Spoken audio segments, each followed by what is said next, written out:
Hangadi Dinagata Takabala Miet Hintika the Gotanga Ditawa Suyong Gonglan Pongo Banitawa Faye Dangolan Topango Nidaya Hibu Hade Hisa Ledo Filagon Bade Hisa Chido Filago Wayamama no Atolaya Dudina Chanda Baran Tuma Bagando Kisi and Toya Bamuga Yanuna di Gongliza who either does it agency the other people Laviai Dioja sick agency people. Yes, of your hotel, no? Two Danama Veloce agency people, the Yevin Sanjay, Imitant Yaviani, the Gaji, let be good, Bunzanega of Beloma who will come young. No? Maybe a song aga, let me good Yan, song aga, the love DJ, Yevin, good hand, song aga. Masira Gajara, Diva Ganga, Hovagan, Langilator, Diva Ganga, Bay Tokari, Pioni. Pavile, Mujile, Gosura, Bay, Sine Yandu Luda the Manga, Usura, Bay, and Igale, Sine Chayo, a twin Dulio, Luda the Maya, Bay, and Regale, Sine Hovagan Gilator, Sing Gajara, Baking. Di Bay and Ibama. Sijabu Taja Todole, Dibagangani, Hovagan, Kubo, and Langilator, legal embassy, Pinire, Dibagangani, Hovagan, Babo. Todare, there are solo tare, Dragal, Messi Pinian. Hira Duga Basinale Madi, Yede, Tene, Thicket, Day, Yana, the Mia, Suyomi, found a hoop where in a government. Everything I jam a deep hongo of me beauty, let it see in it. Josa Atobi, Tanya, Toma Vegan, Doya, and Goma, dealer sick agency, Pilla. Pilla to follow the rest. And Dragon Bikaway, Buri, Dina Gata, Takapala, Tanga, Ditawa, Gona, Banditawa. Then Gona, Nidaya, Hade, Hisa, Bade, Hisa, Wayama, Mano, Tutina, Barangi, Seya. Tino Baringa Dotale, Dictative Humano Picaway, Chedayando, Dagoto, and Doburido to Yojadi Tina Gata, Naka, Baladam, yet Tin Ticket, the Yago, Tangati, Dawasu Yong Golan Pongo, Banditawa Poet, Dangolan, Topongo, Nidaya, Amibi Hade, he's a letter of Yelagon, Bade, he's a Chido Yelagon, Wayama, no Josa Ato, Luna Buclea. Tutina, Chandaza, Baran, Toma, Bagando, Kisia, Dwalia, E. Kisia, Dwalia, E, or Yoshi, Dwalia, E. Dino, Gumyo, Vido, Baringa, Dog, and the Fedo, Yavido, Vimeno. Above you are Vido, Sanjay, Bayandu, she do the what a bit looking, Danshin, Sinja, do the Hodowa Pive. Tele, Toma, Bagandi, who thought, Jigon, Ted, Downborn, like Teddy, Dineve. Overgan Yagan. Pegin the Hovagan, Jigon Ted, Downborn, Dobby, Mataya, Dinire. Dinire Bogo, Yasofaga, Gemina, Sovito, Tilo, don't sweat time. Eris Savakli, Teddy, Tele, Teddy, Geminosa, Disavakli, Dito Dama, Madiga, Covare. Kuhover, Eddie, Tele, Teddy, Geminos, they know Baringa, Tele, Teddy, Geminosa, Disagaya, die on law. Madiga, the Gago, Jayo, Yan, Ogadi, Dinu Bogo, Picker, Mesolution. Many of them saying, Dilo, Piolo in Pit, no? Okay. Have your deal of Yasofaga, Didia, the Honia, no? Yaso, their sister behind it, they are horrid. Ubama Komya Bikaway, Gada Atada, Winyabanaya, Yansita Ato Bikaway, Chidayando Atada, Nedivago, Atada, Solo, Nedivago, Winyan Banaya, to the 50 Jingam, Yingaviadi, Yanko Ubama Iswa Kabiga, Ubama Gogada, Muaka baby. Yensa E, so Aladandiga, Ida E, Ubama Zagayane, Ato Soloyin, and the body. And then David the good dealer, Zelo, you jet pit. Naviadi Ubamago told me, they said that of Hojabatan, Sosoma, Nido Mujin. The Ubama, the guy, Soloy, Nedivagaro, Gubiome, then Pipari. Pale Sadara Adivida, Oganiza Gora, with a deco, Biko, Instronida, Mahabudana, Divazana, ပထဝီဓာတုယအဘောဓာတုယတိသောဓာတုယဝါယောဓာတုယဘိက္ခဝေจิตယံတို့သတ္တရောအာတိဝိတဥက္ကတိသဂောရဝိတာတိဧတံသတ္တရောအာတိဝိတဥက္ကတိသဂောရဝိတာဟုသောဤအမည်ဒီကပထဝီဓာတုယပထဝီဓာဤ၎င်းအဘောဓာတုယအဘောဓာဤ၎င်းတိသောဓာတုယတိသောဓာဤ၎င်းဝါယောဓာတုယဝါယောဓာဤ၎င်းသရုံနာ၄ပါးကုန်သောမဟာဗုဒ္ဓနာမဟာဗုဒ္ဓကြီး၄ပါးတို့၏အဓိဝဆနာအမည်ပါပေသည်တရားပြန်ပြီးတော့စတယ်နော်ဒီတော့ထက်မြက်တဲ့စူးရတဲ့ပြင်းထန်တဲ့ကြမ်းတမ်းတဲ့အစိတ်ရှိနေတဲ့လင်းမြန်တဲ့အစိတ်ရှိနေတဲ့မွေကြီးလေးကောင်ဆိုတာကဘာကိုပြောတာလဲမဟာဗုဒ္ဓကြီးလေးပါးကိုမြတ်စွာဘုရားဆိုလိုရင်းဖြစ်တယ်ပထဝီဓာတ်အာဘောဓာတ်ဒီဇောဓာတ်ဝါယောဓာတ်ဟုတ်တယ်မလားအဲ့ဒီဓာတ်ကြီးလေးပါးကိုမြတ်စွာဘုရားဆိုလိုရင်းဖြစ်တယ်ဒီတော့ဒီနေရာမှာဒီဥပမာစကားရကလေးရဲ့ဆိုလိုရင်းအနည်းအဓိပ္ပာယ်ကိုမဟောဘဲနဲ့ခုနကဥပမာစကားရတွေကိုကြိုတင်ပြီးမြတ်စွာဘုရားအရင်ဟောပြီးတော့မှဆိုလိုရင်းအနည်းအဓိပ္ပာယ်ကိုနောက်မှဟောတယ်ပြီးတော့ဥပမာစကားရတွေထဲမှာခုနကကြည့်လိုက်မယ်ဆိုလို့ရှိရင်မွေကြီးလေးကောင်ဘက်ကလှမ်းကြည့်လိုက်ရင်လည်းဘယ်လိုဖြစ်လာလဲမွေကြီးလေးကောင်ဘက်ကလည်းဒီရောက်ဟိုဘက်ကကုသွားပြီဖြစ်နေတဲ့ဒီယောက်ျားကိုသူတို့လှမ်းပြီးတော့ကြိုက်ခဲစမ်းတော့ဖို့ရဆိုတဲ့အခွင့်အလမ်းရရှိအောင်မလားမရတော့ဘူးတစ်ချက်နော်ရန်သူလူသားသမား၅ဦးကြည့်လိုက်မယ်ဆိုလို့ရှိရင်တော့ဘာဖြစ်လဲသူတို့မှအခွင့်အရေးတွေဆုံးရှုံးသွားပြီဒီနေ့ဒီပုဂ္ဂိုလ်ကိုတို့ဝိုင်းရံပြီးတော့ချင်းငါတွေလက်တွေအင်္ဂါချင်းငါတွေကိုအကုန်လုံးဖြတ်ပြီးတော့မင်းထံကိုသွားပြီးပြမယ်ဆိုလို့ရှိရင်တို့စုတွေတရားတော်၎င်းတစ်ထောင်တော်၎င်းရမယ်ဆိုပြီးသူတို့မှကြံစည်စိတ်ကူးချက်တွေရှိအဲ့ဒီအခွင့်အလမ်းတွေကိုဒီပုဂ္ဂိုလ်ရနိုင်ပါအောင်မလားမရနိုင်တော့ဘူးတစ်ချက်နော်နောက်တစ်ခု6ယောက်မြောက်အတွင်းသူလျောလူသမားကလည်းဘယ်လိုဖြစ်လဲနတ်လာတော်ဝတ္တတိမြတ်ငါလည်းအခွင့်အရေးတွေတော့မရတော့ဘူးဣဇတိဖလိကဝဏေနအတိနာဤတံခိဋ္ဌိတော်ဟန်အစိမ့်ရှိနေတဲ့လက်တောက်နေတဲ့တန်လျက်နဲ့သူ့ခေါင်းငါဖြတ်ပြီးတော့စစ်သူကြီးယာတိကိုယ်တော်၎င်းကြီးစိမ်ဥစ္စာတွေ၎င်းငါခံစားရလိမ့်မယ်ဆိုပြီးငါမျှော်လင့်ချက်နဲ့လိုက်လာတယ်အဲ့ဒီသူ့မျှော်လင့်ချက်အတိုင်းကိုသူဒီအခွင့်အလမ်းနေရအောင်မလားမရတော့ဘာဖြစ်လို့လဲဟိုဘက်ကရောက်သွားတယ်နော်နောက်တစ်ခုဟိုရွာပြက်ကိုလူရပြီးတိုက်ခိုက်နေတဲ့ခိုးသားစီနော်ခိုးသား6ယောက်အဲ့ဒီခိုးသား6ယောက်ကလည်းသူတို့ကဘယ်လိုဖြစ်နေလဲဒီသူတို့မျှော်လင့်ထားတဲ့အခွင့်အလမ်းနေရအောင်မလားမရတော့ဘူးဘာဖြစ်လဲသူတို့ကဒီနေ့မှဆိုလို့ချင်းအထူးထူးပြပြဖြစ်တဲ့ညှဉ်းပန်းနှိမ့်ဆက်မှုတွေကိုပြုလုပ်ပြီးတော့ဒီပုဂ္ဂိုလ်ထမ်းမှာစည်းစိမ်ဥစ္စာတွေတို့ရအောင်များစွာဆောင်ယူမယ်ဆိုတဲ့ဥတည်ချက်စီဒီရွာတွေကိုသူတို့ကဝင်လာကြဒီပုဂ္ဂိုလ်ကတည်းဒီရွာတွေကနေထွက်ပြေးပြီးတော့ဟိုဘက်ကရောက်အောင်ကုသွားတဲ့အတွက်ဒီခိုးသားဓမြတွေအဘိယံကလည်းလွတ်မသွားဘူးလားလွတ်သွားပြီဟုတ်တယ်မလားဒါကြောင့်သူကဒီခိုးသားဓမြဆိုတဲ့ခုနကနံပါတ်1မွေးကြီးလေးကောင်ဆိုတဲ့ဘေးနံပါတ်2ရန်သူလူသားသမားဆိုတဲ့ဘေး5ဦးရန်သူလူသားသမား5ဦးတို့ရဲ့ဘေးနံပါတ်3က6ယောက်မြောက်အတွင်းသူလျောလူသားသမားရဲ့ဘေးနံပါတ်4ကျတော့ခုနကခိုးသားဓမြရွာပြက်ကိုဝင်လာတဲ့ခိုးသားဓမြကြီးရဲ့ဘေးအဲ့ဒီဘေးတွေမှာသူကလွတ်ပြီးဟိုဘက်ကမှသွားတည်နေတဲ့အတွက်ဒီဘက်ကနောက်ကလိုက်လာတဲ့ပုဂ္ဂိုလ်တွေဒီမှာသာအဲ့ဒီနေရာမှာသာဒီဘက်ခုနကရက်တည်နေကြမယ်ဆိုရင်ပေါ့သူတို့ဟာဒီပုဂ္ဂိုလ်ကိုဘယ်နည်းနဲ့မှအမိလိုက်ပြီးတော့သူတို့လိုချင်တဲ့အခွင့်အလမ်းရအောင်လုပ်ဖို့မဖြစ်တော့ဘူးရေပင်ကြီးကဒီပုဂ္ဂိုလ်နဲ့ခြားသွားတယ်ဒါကြောင့်မွေးကြီးလေးကောင်းဆိုတာဟာလည်းဒီဘက်ကမှပဲဒီပုဂ္ဂိုလ်ကိုစောင့်ဆန်းရင်းနဲ့သိချင်းသိသွားတယ်သိဖို့ပဲရှိတယ်ဉာဏ်သူလူသားသမား၅ဦးကလည်းဒီဘက်ကမှပဲသိသွားလိမ့်မယ်ဟိုဘက်ကကိုတော့ဘယ်လိုမှမရောက်တော့ဘူးနော်6ယောက်မြောက်အတွင်းသူလျောလူသားသမားကလည်းဒီဘက်ကမှပဲသိကြိုင်းခဲ့မယ်နော်ခိုးသားဓမြဘေးရန်တွေကလည်းဒီဘက်ကမှပဲအလုံးသိကြိုင်းခဲ့မယ်ဟိုဘက်ကကိုတော့ဘယ်လိုမှမရောက်နိုင်တော့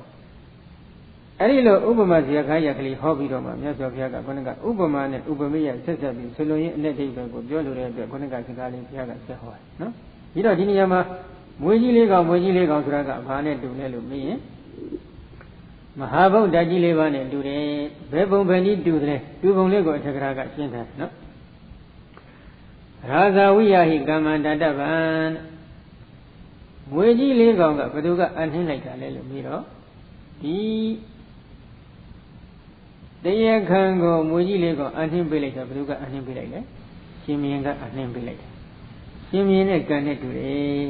အတိတ်ကကံကနေမောင်မင်းကြီးthatဒီမွေကြီးလေးကောင်ဓာတ်ကြီးလေးပါယူပေတော့ဆိုပြီးတော့အနှင်းပေးလိုက်တယ်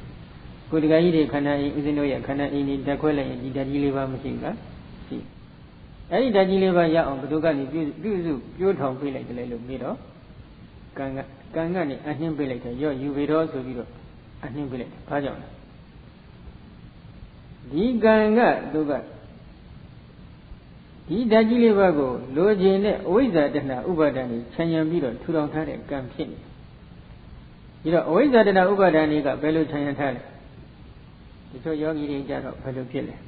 မျိုးသမီးဘဝအလိုရှိတယ်ဆိုတဲ့စိတ်ထားနဲ့ကောင်းမှုကုသိုလ်ကံတွေအထုတ်ခဲ့ကြတယ်ဒီကံကအကျိုးပေးတော့အမျိုးသမီးဓာတ်ကြီးလေးပါးရတယ်တချို့ကအမျိုးသားဆိုတဲ့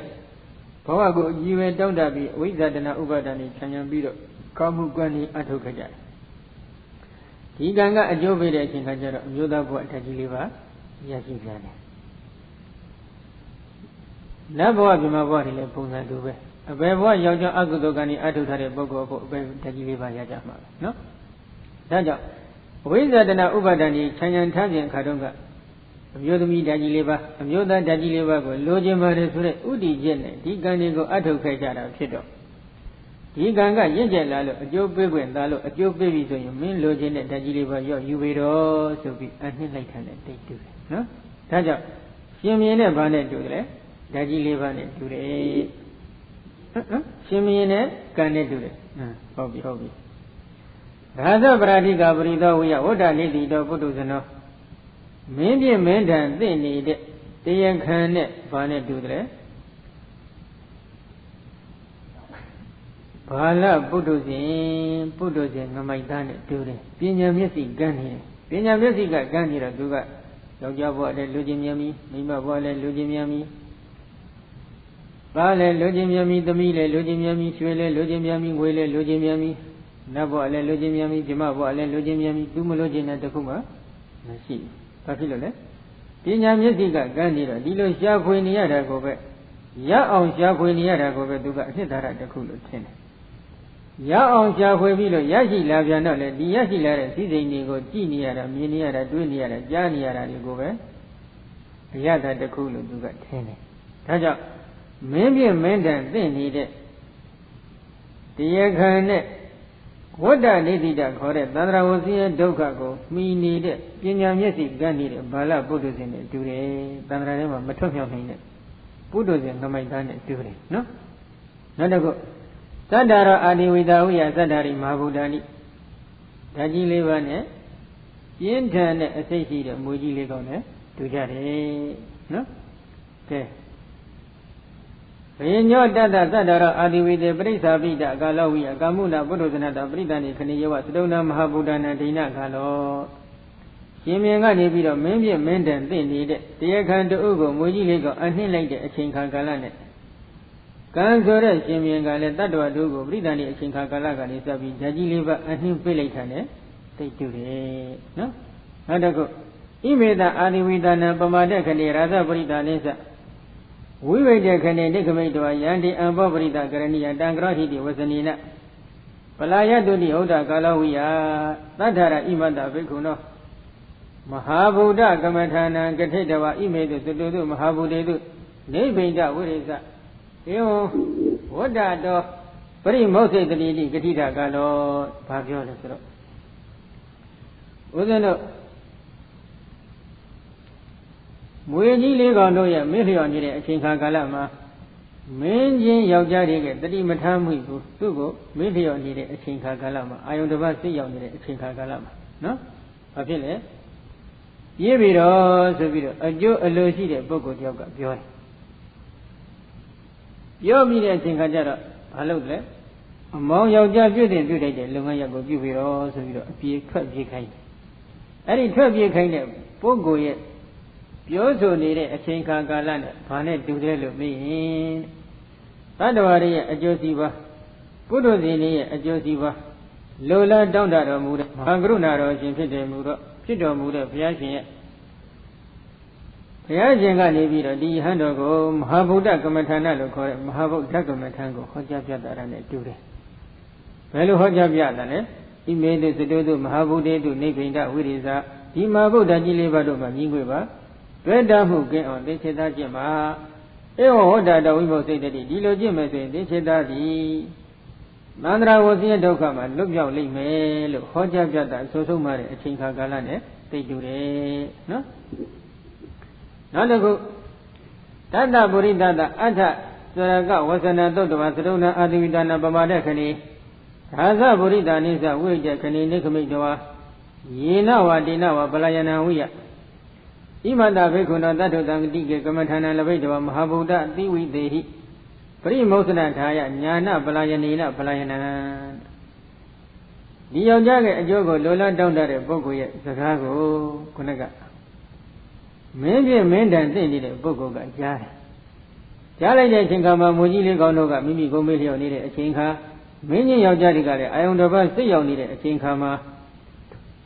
ခြေဥတရဟောဒီထွက်ပြေးတဲ့အချိန်ခါနဲ့ဘာနဲ့တူလိုက်လို့မင်းရင်ဒီယဟန်တော်ကမြတ်စွာဘုရားထံမှာမဟာဗုဒ္ဓကြီးလေးပါးနဲ့ပတ်သက်တဲ့ဓကမထံကိုနိဒာနိတယရရှိပြီးတဲ့အချိန်ခါမှာမဟာဗုဒ္ဓကြီးလေးပါးလို့ခေါ်ဆိုအပ်တဲ့မွေကြီးလေးကောင်တို့မှလွတ်မြောက်ဖို့ရအတွက်ဉာဏ်ဒီဟုသောထွက်ပြေးခြင်းဖြင့်ပြေးနေတာနဲ့သိတူတယ်ဉာဏ်ဒီဟုသောထွက်ပြေးခြင်းဖြင့်ပြေးတယ်ဆိုတာဘာပြောတာလဲဓကမထံကိုဉာဏ်ထက်ထက်မြင့်မြင့်နဲ့ကြိုးစားအထုတ်ပြီးပွားများနေတာနဲ့တူတယ်လို့ဒီလိုဆိုလိုတာနော်ကဲဒီတော့ဒီနေရာမှာမြတ်စွာဘုရားကသူကမဟာဗုဒ္ဓကြီးလေးပါးကိုဘယ်လိုဟောလိုက်လဲသတ္တရောအာတိဝိတာဥက္ကတိသာခောရဝိတာတိခောဘိခောဝေစရုံနေတံမဟာဗုဒ္ဓနာအတိဝေသနာပထဝီဓာတုယအဘောဓာတုယတိသောဓာတုယဝါယောဓာတုယမွေကြီးလေးကောင်ဆိုတာတခြားဟာမဟုတ်ဘူးပြင်းထန်တဲ့အစိတ်ရှိတဲ့လင်းမြန်တဲ့အစိတ်ရှိတဲ့ထက်မြက်ဆူးရှားတဲ့အစိတ်ရှိနေတဲ့မွေကြီးလေးကောင်ဆိုတာတခြားဟာမဟုတ်ဘူးမဟာဗုဒ္ဓကြီးလေးပါးတို့ရဲ့အမည်ဖြစ်တယ်ဆိုပြီးတော့မြတ်စွာဘုရားဟောတယ်နော်အဲ့ဒီမှာမဟာဗုဒ္ဓကထာသပိစုပါရဏကထာသအရဏကထာသဝိသုဒ္ဓိမေကဝိထာရိတအညင်နေဝဝိရိတဘာဆိုပြီးတော့သူကဒီလိုအထက်ကရာကထပ်ဖွင့်ထားတယ်။ဘာပြောတာလဲဒီနေရာမှာမွေကြီးလေးကောင်နဲ့ပတ်သက်ပြီးတော့ဓာတ်ကြီးလေးပါးနဲ့တူတယ်လို့ဘုရားဟောလိုက်တော့ဓကမထံကိုဒီဟန်တော်ကဘုရားထံမှာသင်ယူပြီးတော့အရဟတဖို့ပေါ့စနစ်တကျပြည့်စုံကြုတ်ကိုပွားများအထောက်ရတော့အဲ့ဒီလိုပွားများအထောက်ဖို့ဤစနစ်တွေကိုတဲ့ဝိသုဒ္ဓိမေအထက်ကရာမှာအတိအကျရေးထားပြီးဖြစ်ပါတယ်အဲ့ဒီမှာရေးထားတဲ့အတိုင်းပြန်ပြီးတော့မှတ်သားပါသိပြီတော့ဆိုပြီးသူကညွှန်ကြားလိုက်နောက်တစ်ခုခုနကခန္ဓာ၅ပါးရှုွက်ကိုလည်းဝိသုဒ္ဓိမေအထက်ကရာမှာခန္ဓာ၅ပါးကိုအသေးစိတ်ရေးထားပြီးဖြစ်တယ်အဲ့ဒီဝိသုဒ္ဓိမေမှာရေးထားတဲ့အတိုင်းပဲသိပါဆိုပြီးဒီလိုပြန်ညွှန်ကြားထားတယ်နောက်တစ်ခုအာယတနာ12ပါးနဲ့ပတ်သက်တဲ့သိသိလိုက်တဲ့အချက်လက်တွေကိုလည်းရှုွက်တွေကိုလည်းဝိသုဒ္ဓိမေအထက်ကရာမှာပဲညွှန်ကြားပြီးဖြစ်ပါတယ်ဝိသုဒ္ဓိမေအထက်ကရာမှာညွှန်ကြားတဲ့အတိုင်းပဲပြန်ပြီးတော့သိရှိပါဆိုပြီးသူကကြံပြန်ညွှန်လိုက်တယ်ဒီမှာထပ်ပြီးမဖွင့်တော့ဘာဖြစ်လို့လဲဒီနေရာမှာဒီတန်ကြီးလေးပါအကြောင်းခန္ဓာ၅ပါးအကြောင်းအာယတ12ပါးအကြောင်းထပ်ပြီးဖွင့်မယ်ဆိုလို့ရှိရင်လည်းဒီနေရာမှာပဲကြံကြီးတစ်ချမ်းဖြစ်သွားအောင်ဟုတ်တယ်မလားဒါကြောင့်ဟိုဝိသုဒ္ဓိမေမှာလာတဲ့အတိုင်းရှုပါဆိုတော့ဝိသုဒ္ဓိမေမှာကဒါလေးပါးကိုပြည်တယ်ပြီးအရဟတဘုဘောရောက်အောင်ဘယ်ပုံဘယ်ပန်းဘယ်နည်းနဲ့အဖြစ်ကြည်ကြံကြုတ်ကိုပွားများအထောက်အမယ်ဆိုတာကိုကာယိခါခွေကနေစပြီးတော့ဟိုဆုံးတဲ့အထိအကုန်လုံးသင်ပေးထားပါတယ်အဲ့ဒီအချက်နဲ့ပတ်သက်ပြီးတော့ဦးဇင်းတို့အထက်ကရာမှာသမ္မောဟဝိနောဒတိအထက်ကရာမှာကတော့သူကခက်ကြီးကြီးလေးနဲ့ပဲလူရင်းကိုဖွင့်ထားတယ်အဲ့ဒီလူရင်းဖွင့်ထားတဲ့ဟာလေးနဲ့ပတ်သက်ပြီးဓကမထအလုစခန်းလေးဒီညနည်းနည်းလေးထပ်ပြီးဟောကြရအောင်နော်ဓကမထလမ်းစဉ်မှာကအကျဉ်းဤအကျဉ်းဤနှစ်နည်းရှိတယ်အကျဉ်းဤကြရင်လည်းအကျဉ်းဤနဲ့ပွားနိုင်တယ်အကျဉ်းဤကြရင်လည်းအကျဉ်းဤနဲ့ပွားနိုင်ပါတယ်ပွားတဲ့ချိန်ခါမှာဒီဓကမထကသမာဓိကြည်တော်နဲ့လုပ်ငန်းတက်တက်ကိုကွက်လုပ်မယ်ဆိုရင်သမထကမထဖြစ်တယ်ဒီသမထအောင်မြင်လို့ယုတ်ကလတ်တွေမြင်အောင်စိုက်လိုက်နိုင်တဲ့အချိန်ခါမှာယုတ်ကလတ်ကိုဓာတ်ခွဲနိုင်ပြီဆိုလို့ရှိရင်တော့သူကဒိဋ္ဌိဝိသုဒ္ဓိစကံပဲကူးသွားတယ်ဒါကြောင့်ဒီဓကမထနေနှစ်ဖက်ရဖြစ်တယ်နှစ်ဖက်ရမှာခုနကဓာတ်လေးပါးကိုပြည်တယ်ပြီးတော့သမာဓိရယုံဥပ္ပစရသမာဓိလို့တတိတုပ္ပစရအဖြစ်ခေါ်နေတဲ့သမာဓိရယုံကိုရည်ရွယ်ပြီးအထုတ်ခဲ့ရင်ဘာဖြစ်မလဲသမထကမ္မထံဖြစ်တယ်နော်အဲ့ဒီသမထကမ္မထံဓကမ္မထအောင်မြင်ပြီးတဲ့အချိန်ခါမှာဒီသမာဓိကိုအခြေခံ၍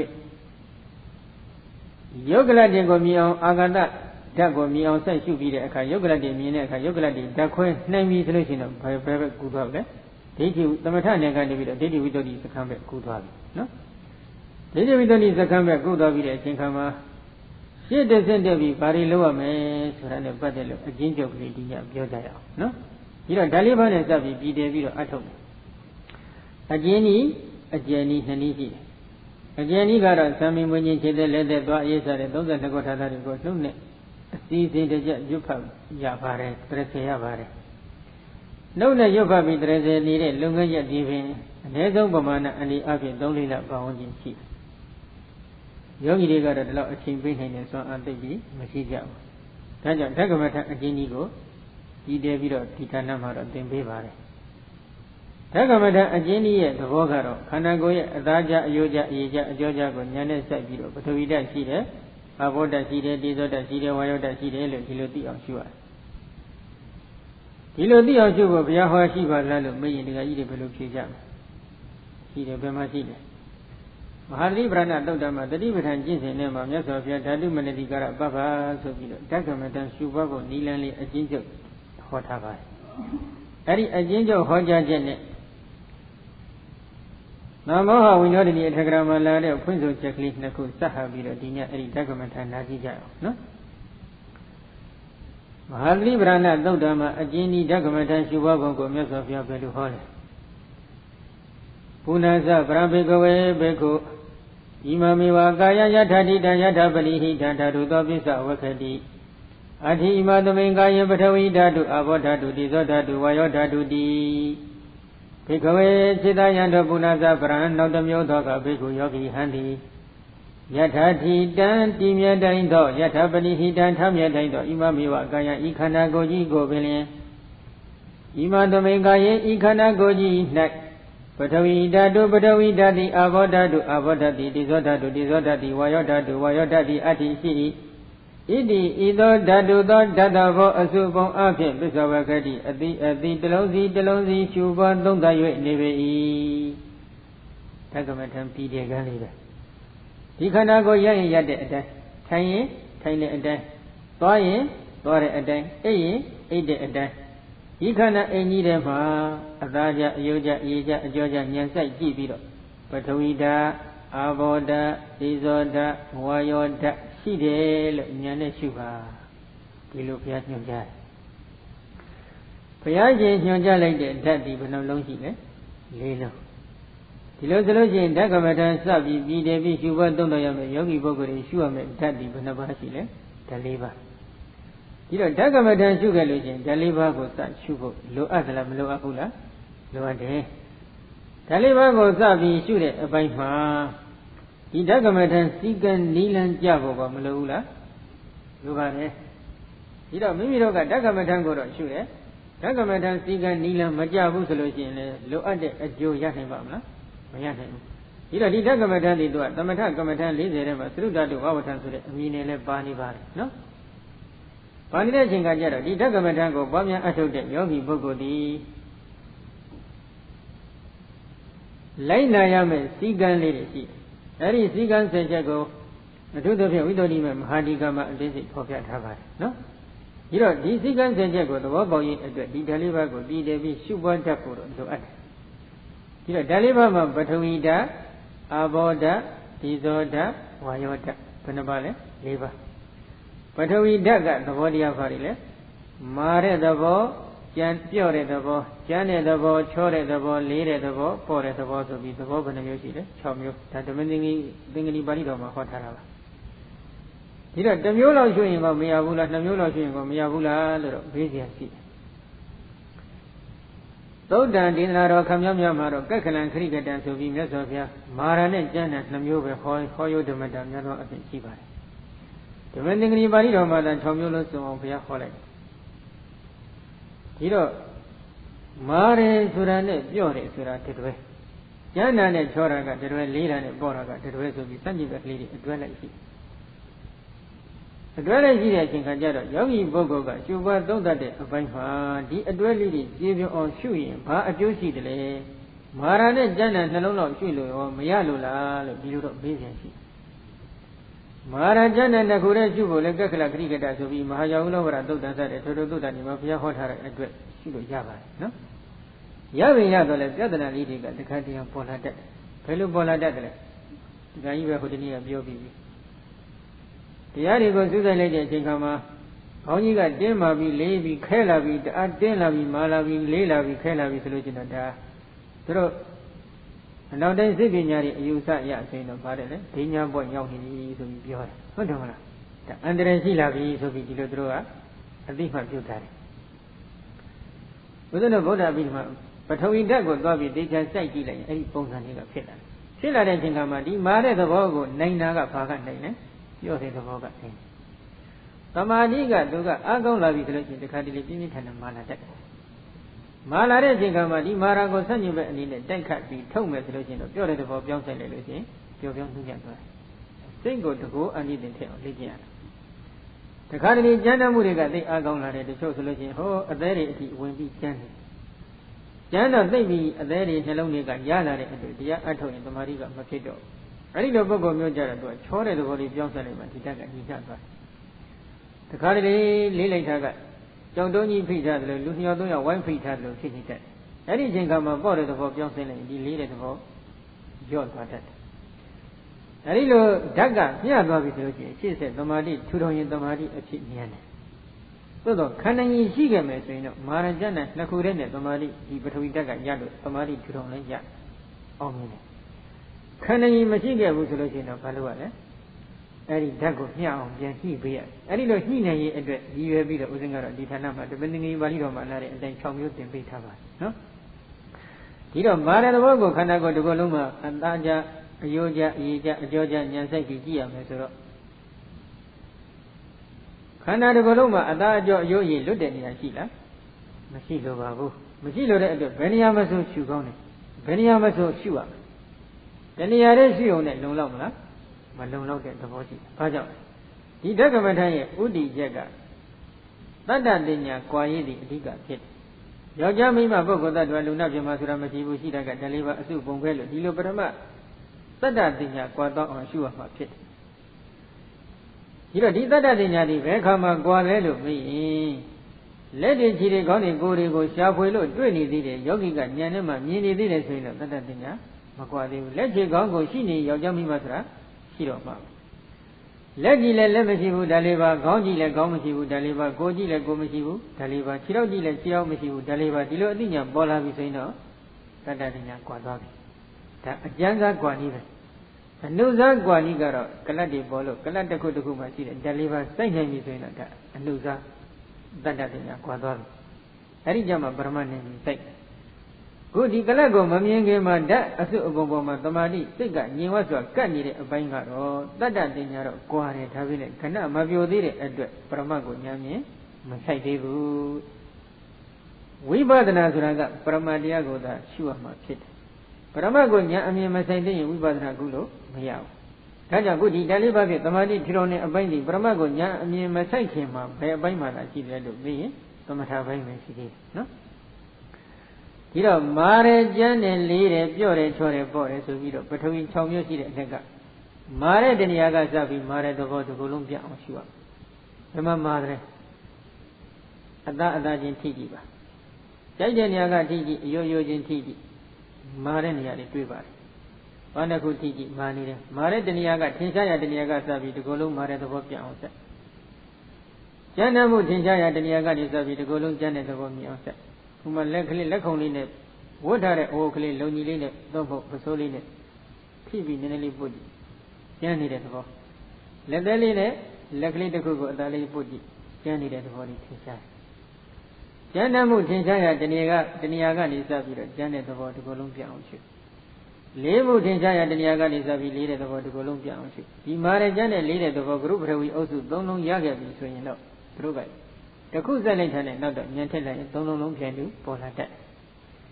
Lemi Sology, Biore, Chore, Bore, the war, said second. Oh, do no canali, Jalina, Tita, Biore. Yomu Tinsaya, the Niaga is a Biore, the water Columbia on ship. Oh, do no canali, Jali, the rest of be put Choni. Chomu Tinsaya, the Niaga, Chore, the water Columbia on ship. လက်ညှိုးလေးတစ်ချောင်းတော့အသာလေးမှကြည့်ပေါ့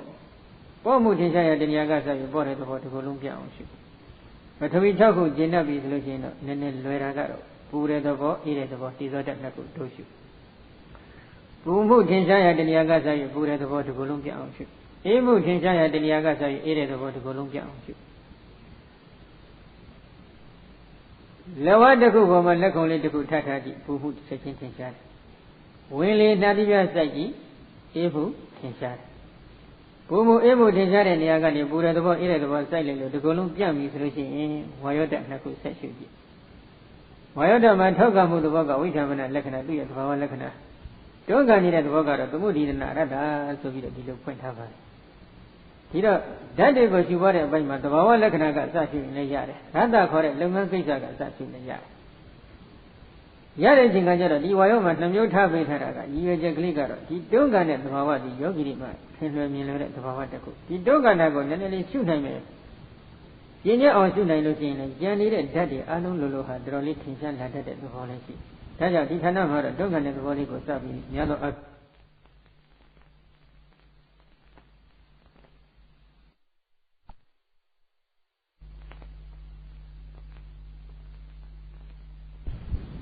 တွန်းကန်တဲ့သဘောကလေးစပြီးများသောအဖြစ်တော့သင်ပေးပါတယ်သို့သောတချို့ယောဂီများမှာတွန်းကန်တဲ့သဘောကစရှုလို့မရတတ်ဘူး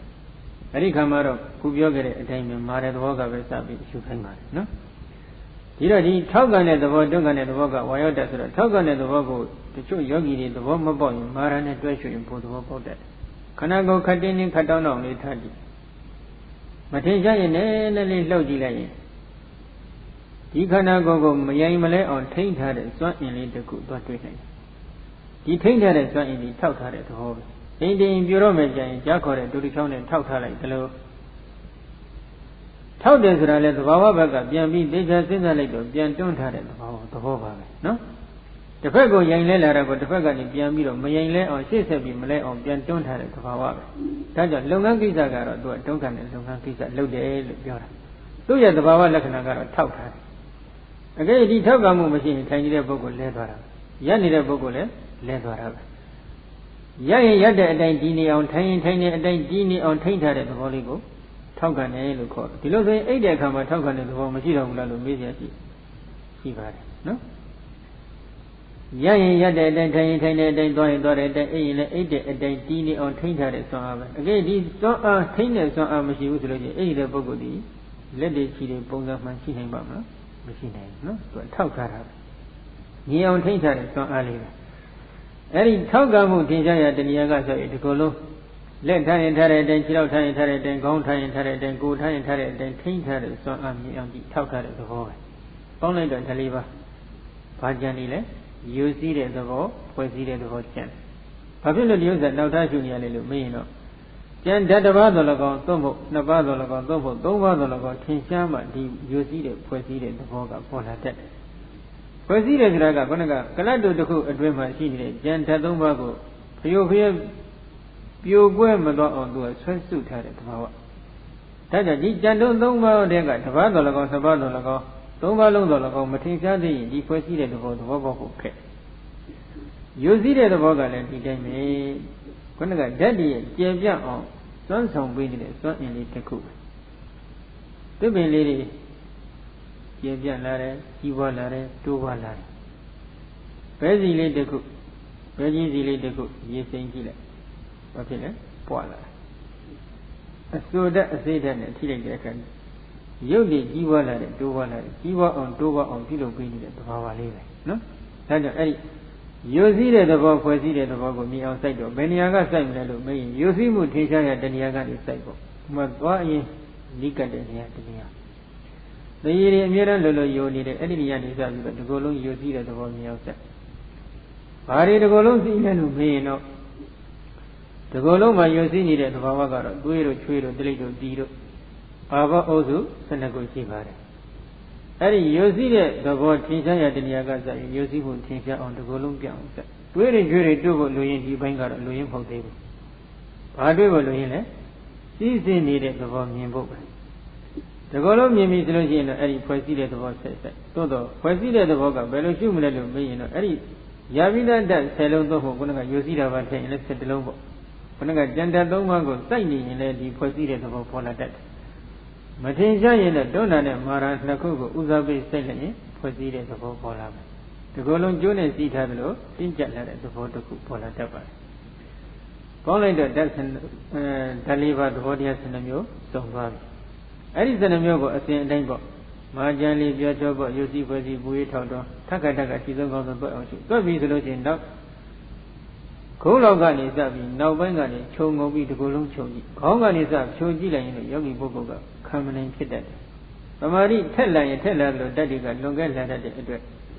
Koni the Golong Kabi, Lady, Lavis, she say my Yogi, and Nelly Job at that. Taja Koga, Kanani, Kologan is up with the Golongi. Chogia.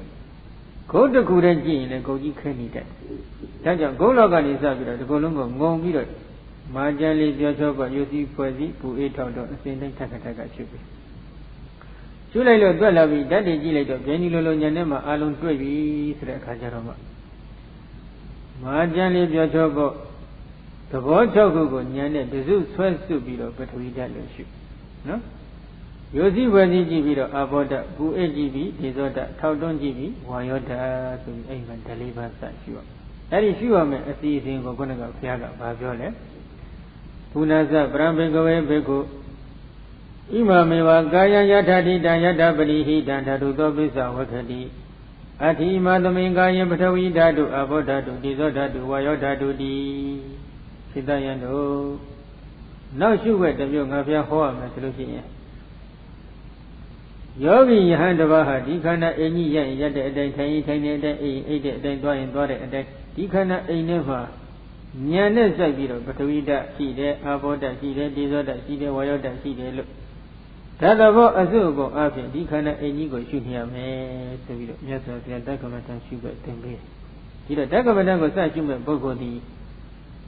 Boya go shooting and Shua Mana, Taliba, and Shua Mana, may, the Yidi Below Pim, Taliba, and Shua, this gun not hang up for what, no? I didn't shoot a Baima, do a Paviola. Yazavia Ubamalin said horse. Any Ubamalin said horse, the Gajadi go Mohomi, Didagamatango, be there be Atomi, Bogo, Lanayam, Siga, Ajilin and Tapio, no? Do I? Patama by Nabadi Siganga, a Saint Anshua. Patuida, Avoda, Disorder, Wayada, the Saint Anshua. Patuida, you like Ovaga, Disorder, Joshua, not a cow. But we Bianchula, not a Avosula, not a dissolve Bianchula, that is it. Shujin the low, season machine, Gobodi, Gobota, Mashubane, Payaho did not take the money, don't know, saying a Saint Sugar, no? I didn't shoot a Baima, Nadi, the God, or Nadi, the Liga, does that is it, to a center. They let Mamma was in the they Yamian issue methodology, and Daddy, Matimaka, sit by that, your butter. They let Manivan. I never do see Ganga. They name as a legend, a Gamatan Pero, Somna, of your hand. He really should get a Gamatan Nazum Yohan. No? No, never lazy Ganga Jaro. We give a Riva Hana. Taliba, Jimbe, Ayongo, 6 gentlemen, Dohugo, Dami Piame. Maybe you need a Dajiliva. Hey, Dajiliva, Jimbe, Ionigo, 6 gentlemen, you know, Dajiliva, Jimba Barisi. Parama Ayonesi, Punya Ayonesi. Yonaka Jabara Masologi, Kushuraga, Daliva Vesuni, Jana Yogi, Paramadiari. Ari Yog Brahma Ayonga, 6 gentlemen, Madovasina. Kushuraga, Daliva Vesuro, Nandiari Gushura, Ho. Nandiari Gushura Moden, Nangamata, Nandia Bella, Yogi, Mashulai. Yenya de Gushunita. Maho, that's a dinner, Ayo, a new Begole, Young say, Mashulan Pane, to the Dilatama Beta. Didama get Jim as legend, Daliva got Loy, Daliva get the Mati Turongaibo. Daliva got Lavi, Jimmy Ionimo, Lono Mashuan, boy, I will show you a message in your holder. Oh, that's then a very time, Lunganda could load a Sigan Jow, Dore. Dago gave me isolation and document and Sigan Jow at work. No, the Logology. Taliban that the best home you are on Nasra, Bilum Hopo. Should they let Chingajan or Belly Chingajan to shoot all of that, then paper. ခုကသမာဓိပြောတဲ့အပိုင်းသမထအပိုင်းကိုပြောနေတာ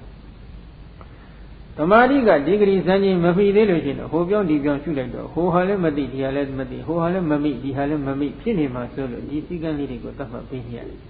အလုပ်တစ်ခုလုပ်တဲ့အချိန်ခါမှာစည်းကမ်းမရှိကလနာမရှိပဲနဲ့လုပ်ငန်းတစ်ခုလုပ်ရင်မိမိတို့လိုလားတောက်တဲ့အပ်တဲ့အကျိုးကိုပြည့်ပြည့်စုံစုံရဖို့လွယ်ပါမလားမလွယ်ဘူးသူကစည်းမရှိမလွယ်ဘူးဒီတဲ့မြတ်ကြောင့်သူကဒီမှာစည်းကမ်းလေးနဲ့ဖော်ပြထားတယ်နော်နောက်နံပါတ် 5 စည်းကမ်းကြတော့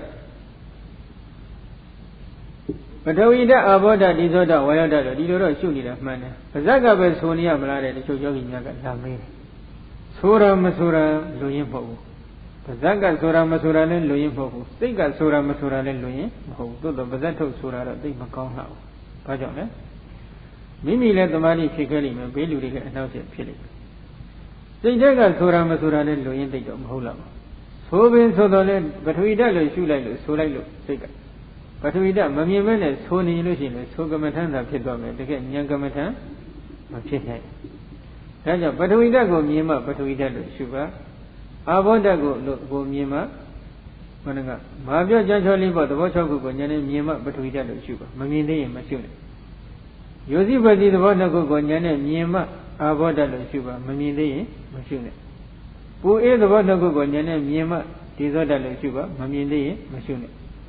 ထောက်တွန်းသဘောတရား2ခုကိုဉာဏ်နဲ့မြင်မှဝါယောဓာတ်လို့ရှုပါမမြင်သေးရင်မရှုပါနဲ့နော်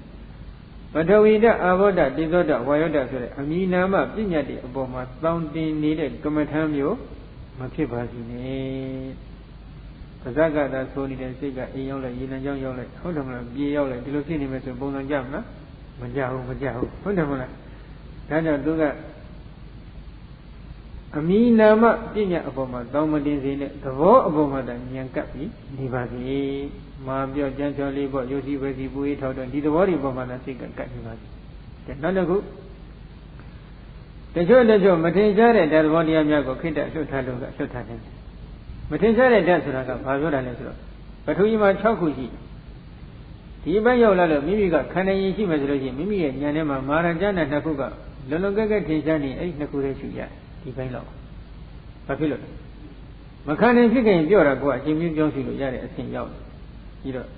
သမာဓိဒီတော်လို့စိတ်ကငြိမ်လာပြီဆိုလို့ရှိရင်6မျိုးလုံးထင်ရှားရင်တော့အကောင်းဆုံးပဲ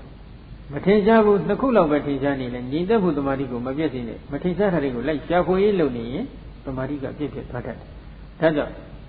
မဟာရဏနဲ့2ခုလောက်ဖြစ်စေတော့1ခုပဲဖြစ်စေထင်နေရင်လုံလောက်တယ်ပထဝီမှာအာဘောမှာလည်းယုစီတာတစ်ခုဒီသောမှာလည်းပူတာတစ်ခုဝါယောမှာလည်းထောက်တာတစ်ခုမာရာယုစီတာပူတာထောက်တာဒီ4ခုလောက်ထင်ရှားရင်တော့ရတယ်သို့တော့ဓာတ်တစ်လုံးမှာတစ်ခုမှမထင်ရှားဘူးဒီကြံနေမယ်ဆိုရင်တော့မရဘူးပထဝီ6မျိုးတက်ကတစ်ခုမှမထင်ရှားဘူးသို့မဟုတ်အာဘော2မျိုးတက်ကတစ်ခုမှမထင်ရှားဘူးသို့မဟုတ်ဒီသော2မျိုးတက်ကပူဝေးတစ်ခုမှမထင်ရှားဘူးသို့မဟုတ်ဝါယော2မျိုးတက်ကလည်းထောက်တော့2မျိုးတက်ကလည်းတစ်ခုမှမထင်ရှားဘူးဆိုပြီးတော့မထင်ရှားတာတွေထားပြီးထင်ရှားရလေတစ်လုံးလောက်ကလေးရှုနေရင်တော့မလုံးတော့ဘူးဓာလေးပါတော့စုံဖို့လိုတယ်နော်အဲ့တော့ဓာလေးပါစုံအောင်တော့ရှုရပါတယ်အဲ့ဓာတစ်ပါးမှာသဘောတရားတစ်မျိုးစီလောက်တော့အနည်းဆုံးထင်ရှားရမယ်နော်အဲ့ဒီသဘောတရားအပေါ်မှာဉာဏ်ကစုစိုက်ပြရမယ်အဲ့ဒီလိုစုစိုက်လို့စိတ်ကငြိမ်လာပြီဆိုလို့ရှိရင်နောက်ပိုင်းဓာကြီးလေးပါးတို့ရဲ့ကိုယ်ပိုင်သဘာဝလက္ခဏာအပေါ်မှာဉာဏ်ကဥစားပေးပြီးစိုက်ထားရမယ်ပထဝီဓာတ်ကကိုယ်ပိုင်သဘာဝလက္ခဏာကကက္ခလမာတဲ့သဘောအာဘောဓာတ်ကကိုယ်ပိုင်သဘာဝလက္ခဏာကပက္ခရဏယုစီးတဲ့သဘောဒီဇောဓာတ်ကကိုယ်ပိုင်သဘာဝလက္ခဏာကဩနတ္တပူတဲ့သဘောဝါယောဓာတ်ကကိုယ်ပိုင်သဘာဝလက္ခဏာကဝိဓမ္မနာထောက်ကန်နေတဲ့သဘောအဲ့ဒီသဘာဝလက္ခဏာအာယုံပေါ်၌နောက်ပိုင်းစိတ်ကငြိမ်လာပြီဆိုရင်ဥစားပြီးကတ်ထားတော့ကတ်ထားပြီးတော့သူကပထဝီဓာတ်အာဘောဓာတ်ဒီဇောဓာတ်ဝါယောဓာတ်တို့ပဲထပ်ခတ်ရှုနေပြီးတော့အဲ့ဒီလိုရှုလိုက်ပြီဆိုလို့ရှိရင်ဘာဝနာစိတ်ကငြိမ်လာမယ်မငြိမ်ဘူးဆိုလို့ရှိရင်တော့တရားနဲ့ဝရိယ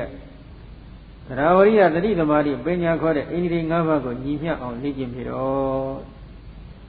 တရားနဲ့ပညာလည်းညီမျှနေပါစေဝရိယနဲ့သမာဓိလည်းညီမျှနေပါစေညီမျှအောင်တတိကအလဲကောင်းကနှစ်ဖက်လုံးကိုထိန်းထားပါစေတရားတရားတွေကရုပ်ပြော့တယ်ဘယ်လိုရုပ်ပြော့လဲဒီတန်ကြီးလေးပါရှုလိုက်လို့ရှိရင်အကြည်ဓာတ်တွေပေါ်တယ်ဟုတ်မဟုတ်ပါမလားတို့တော့မယုံပါဘူးကွာဟောတရားရှိအောင်မလားမရှိရင်ဒီဘုတ်ကိုဆက်ပြီးတရားအထုတ်တရားတက်ပါမလား သိမလို့ဘူးနော်ကဒါပညာကဲတရားကတော့ရှိပြီးယုံကြည်ချက်တွေကသိအာကောင်းနေပြီတကယ်အထုတ်လိုက်တဲ့အခါကျတော့ဓာတ်လေးပါးလည်းမသိပညာကမရှိကြဘူးပညာမရှိဘူးဆိုလို့ရှိရင်လည်းရှိတယ်လို့ရပါမလားမရဘူးဝရိယနဲ့သမာဓိညီမျှဖို့လိုတယ်တအားတွန်းပြီးစိတ်ကတင်းထားလိုက်ပြီးစိတ်ကိုသိတအားချီးမြှောက်ထားလိုက်မှဆိုလို့ရှိရင်ဝရိယလွန်ဝရိယလွန်ရင်ဩဒိစ္စဖြစ်တတ်တယ်သမာဓိငြိမ်သက်မှုကသိလွန်ခဲ့လာပြီဝရိယကညှော်နေသွားရင်လည်းဘာဖြစ်လဲကောဒိစ္စပြင်းကြီးတဲ့ဘက်ကိုရင်တွက်တယ်ဘယ်လိုပြင်းလဲပထဝီလည်းမရှိခြင်းဘူးအဘောလည်းမရှိခြင်းဘူးဒေသောလည်းမရှိခြင်းဘူး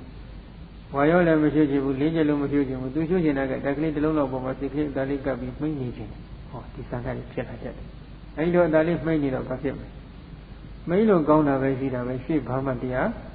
းမတက်တော့အဲဒီပုံစံนี้ဖြစ်တတ်ဒါကြောင့်ဥစဉ်တို့သရဝရိယတတိသမารိပညာခေါ်တဲ့အိန္ဒြေ၅ပါးတွေညီမျှအောင်မြတ်စွာဘုရားဟောထားတဲ့အဓိစိတ်တုတ်တန်လေးအနုတ္တရတိနိဘာဝတုတ်တန်တို့ဘုဇင်ကတုတ်တန်တို့စတဲ့ထိုတုတ်တန်တွေကိုပြန်ပြီးလေ့ကျင့်ပြရပါတယ်အဲဒီဓကမထံစည်းကမ်းလေးကိုလိုက်နာပြီးတော့ဒီဓာတ်လေးပါးအပေါ်မှာသမာဓိထူထောင်လိုက်ပြီဆိုလို့ရှိရင်သမာဓိဒီဂရီခိုင်အောင်လေ့ကျင့်ရတက်မှုသမာဓိစွမ်းအားကိုရာရေးအဓိကထားရနိုင်ဝက်လောက်ငြိမ်ပြီဆိုရင်မိနစ်40လောက်ငြိမ်အောင်တိုးပြီးဒိဋ္ဌာထိုင်မိနစ်40ရပြီဆိုရင်မိနစ်50လောက်ငြိမ်အောင်တိုးပြီးဒိဋ္ဌာထိုင်မိနစ်50လောက်ရပြီဆိုရင်တဏှာကြီးလောက်တဏှာကြီးရပြီဆိုရင်စွမ်းနိုင်တယ်လို့ပေါ့တဏှာကြီး15တဏှာကြီး20တဏှာကြီးတွဲစသည်ဖြင့်ကိုယ်စွမ်းနိုင်တယ်လို့ဒိဋ္ဌာပြီးထိုင်လိုက်ထိုင်လိုက်လို့ရှိရင်တော့ပုံစံကျလာပြီတဏှာကြီးလောက်10တိုင်လောက်ရပြီဆိုရင်တော့ပုံပြောင်းလာတတ်ပါတယ်နော်အဲ့ဒီလိုပုံပြောင်းလာတဲ့အပိုင်းမှာသူကဘယ်လိုပုံစပြောင်းတတ်တယ်လဲဆိုရင်တော့ယောဂီပုဂ္ဂိုလ်တွေဒီများသောအားဖြင့်အဖြူရောင်ကိုစတွေ့တတ်တယ်အဖြူရောင်ကိုစပြီးတွေ့တတ်တဲ့အပိုင်းမှာအဖြူရောင်မတွေ့ခင်မှာလည်းတချို့ယောဂီတွေကြတော့အလင်းရောင်ကိုစတွေ့တာလည်းရှိတယ်သူတေသနာပြုကြည့်လိုက်တဲ့အပိုင်းမှာဒီလိုအဖြူရောင်ကိုစတွေ့တဲ့အပိုင်းတော့အလင်းရောင်စတွေ့တဲ့အပိုင်းတော့နှမျိုးကွဲပြားနေတာဘာကြောင့်လဲလို့မေးရင်တော့အတိတ်ကသိဖို့ထားတဲ့ပါရမီအကျင့်အဝါပေါ်မှာလည်းမူတည်ပါတယ်ဘယ်လိုအကျင့်အဝါပေါ်မူတည်လဲလို့မေးရင်တော့တချို့ယောဂီများကအတိတ်ကဒီဓကမထံကိုဖုတ်ကြည့်အောင်လေ့ကျင့်ထားခဲ့တယ်ယုတ်တိနန္ဒီကိုဖုတ်ကြည့်အောင်လေ့ကျင့်ထားခဲ့ယုတ်တိနန္ဒီကိုပရမတ်ဆိုင်အောင်ရှုထားတဲ့ယောဂီပုဂ္ဂိုလ်ကဒီတလေးဘက်ကိုပြည်တယ်ပြီးသမာဓိထူထောင်တဲ့ညီလာတဲ့အလင်းကြီးကဆက်ဆက်စပြီးအရင်ထွက်လာတတ်တယ်အဖြူပေါ်တဲ့အချိန်နဲ့အကြည်ပေါ်တဲ့အချိန်ဒီခိတ္တခဏအတိုင်းဓာလေးမျှတာဖြစ်တော့သူတို့သိတတိမထားလိုက်မိတာလည်းဖြစ်တတ်တယ်အတိတ်ကသိဖို့ထားတဲ့ပါရမီအချင်းကရှိပြီရှိတော့လေဒီတလေးပါရှုခဲ့တဲ့ဘဝတွေကတော်တော်လေးဝေးနေလို့ဒါတွေမှာမရှုတဲ့ဘဝတွေကခြားနေတဲ့ပုဂ္ဂိုလ်များဖြစ်ခဲ့မယ်ဆိုရင်ပေါ့သို့မဟုတ်ယုတ်တဲ့နာနေကိုပရမတ်ဆိုင်အောင်မရှုခဲ့ဘူးဒါလေးပါလောက်သာရှုဖို့တဲ့ယောဂီပုဂ္ဂိုလ်မျိုးဖြစ်ခဲ့မယ်ဆိုရင်တော့အဲ့ဒီပုဂ္ဂိုလ်မျိုးမှာခုနကမိโกရောင်အရင်စပေါ်တတ်တယ်မိโกရောင်ကနေဆက်ပြီးဒါလေးပါဆက်ရင်တိမ်လို့ဆွတ်ဆွတ်ဖြူလာတတ်တယ်တိမ်လို့ဆွတ်ဆွတ်ဖြူနေတဲ့ဒီအဖြူမှလည်းဆက်ပြီးဒါလေးပါဆက်နေမယ်ဆိုလို့ရှိရင်တော့ဖန်တုံးမှန်တုံးရေခဲတုံးလို့ကြည်နေတဲ့အကြည်ပြင်ကိုအကြည်ဓာတ်ကိုသွားတွေ့ခဏမပြိုသေးဘူးအတုံးခဲမပြိုသေးဘူးအဲ့ဒီအကြည်ဓာတ်မှာဘာဝနာစိတ်ကိုညီမစွာကပ်ပြီးစိုက်နေမယ်ဆိုရင်တော့ဒီအကြည်ဓာတ်ကနေအလေးကြီးဆွဲဆွဲထွက်လာတအားစိုက်လိုက်ရင်တော့အဲ့ဒီအပိုင်းမှာယုတ်ကလအမှုံဖြစ်တတ်တယ်တအားမစိုက်ပဲနည်းနည်းလေးလျှော့မယ်ဆိုလို့ရှိရင်တော့အဲ့ဒီကလင်းရောင်ကြီးတွေဆက်ပြီးထွက်လာထွက်လာတဲ့အချိန်ခါမှာဒီလင်းရောင်ကြီးကိုခိုင်ခန့်အောင်လေ့ကျင့်ပြီးတော့ဒီလင်းရောင်ကြီးစွမ်းအားဖြင့်32ခေါ်ဓာတ်တွေကိုကူးလိုက်မယ်ဆိုရင်တော့ဒီလိုနဲ့ကူးလို့ရပါတယ်အဲ့ဒီအချိန်ကကူးကျင်တယ်ဆိုရင်တော့ကူးလို့ရတယ်မကူးကျင်ဘူးဒီတက္ကမထလမ်းစဉ်အတိုင်းပဲဆက်သွားမယ်သွားလို့ရတယ်နှစ်ဖက်ရမယ်နော်ယုတ်ကလတိဓာတ်ခွဲပြီးမှပြန်ပြီး32ခေါ်ဓာတ်ရှုရင်တော့32ခေါ်ဓာတ်ကိုစိုက်လိုက်ထားတဲ့အမှုံတော့ဖြစ်တတ်တယ်ဖြစ်သွားရင်တော့အဲ့ဒီပုဂ္ဂိုလ်ဒီကတိုင်းပဲကူးလို့မရဘူးပဋိကူလမနတိကာရပဲကူးလို့မရဖြစ်တတ်တယ်ဒီတော့အကောင်းဆုံးကတော့ခုလိုအကြည်ဓာတ်ရေခဲတုံးလို့ကြည်နေတဲ့အကြည်ဓာတ်ကအလင်းတွေဖြောက်ထွက်လာတဲ့အချိန်ခါလေးမှာကူးမယ်ဆိုရင်တော့ယောဂီတွေနည်းနည်းလေးအဲ့ဒီ32ခေါ်ဓာတ်ကနေကတိုင်းပဋိကူလမနတိကာရပဲဖြစ်စီတော့ကတိုင်းပဲဖြစ်စီကူးမယ်ဆိုရင်တော့အချိန်ပိုကောင်းတယ်ရှင်းတော့ကတော့များသောအားဖြင့်တချို့ယောဂီတွေကိုယုတ်ကလတိ6ဌာနမှာဓာတ်ခွဲပြီးမှပဲ32ခေါ်ဓာတ်မှာယုတ်တွေကိုပြန်ပြီးအရှုခိုင်းကြည့်တယ်32ခေါ်ဓာတ်ကနေပြီးတော့တခါပဋိကူလပဲပြောင်းကြည့်တယ်အဲဒီကနေဩဒဒကတိုင်းဘက်ကိုတခါအယိုးစုကိုအခြေခံပြီးပြောင်းကြည့်ပေးကြည့်တယ်ရှုလို့ရတဲ့ယောဂီရှိသလိုရှုမရတဲ့ယောဂီလည်းတချို့တော့နည်းနည်းတွေ့ရတယ်ဘယ်လိုရှုမရတယ်လို့မေးရင်တော့ ယောဂီကတော့ကလတ်တွေကို6ဌာနမှာဖို့ဖို့ကြည့်အောင်ဓာတ်ခွဲထားပြီးဖြစ်တဲ့အတွက်32ခုဓာတ်သံမြင်ဖန်းဆက်လည်းစရိဋ္ဌာနဲ့အမှုံဖြစ်သွားတယ်ဝိညာဉ်ဖြစ်တဲ့လက်သက်သွားအရင်စသည်ဖြင့်ဉာဏ်နေတဲ့ကုဋ္ဌာသတွေကိုလည်းဖမ်းပြီးစိုက်လိုက်စရိဋ္ဌာနဲ့အကုန်လုံးအမှုံဖြစ်သွားတတ်တယ်အမှုံဖြစ်တဲ့အခါကျတော့အမှုံဖြစ်သွားလို့ကလတ်ဖြစ်သွားပြီဆိုလို့ရှိရင်တော့ယွန်ရှာဆက်စုပ်ပဲပฏิကူလမနတိကာရလမ်းလိုက်လို့လည်းမရတော့ဘူးဝဏကတိုင်းလို့ခေါ်တဲ့အယောင်ကတိုင်းလမ်းဘက်ကိုလိုက်မယ်ဆိုရင်လည်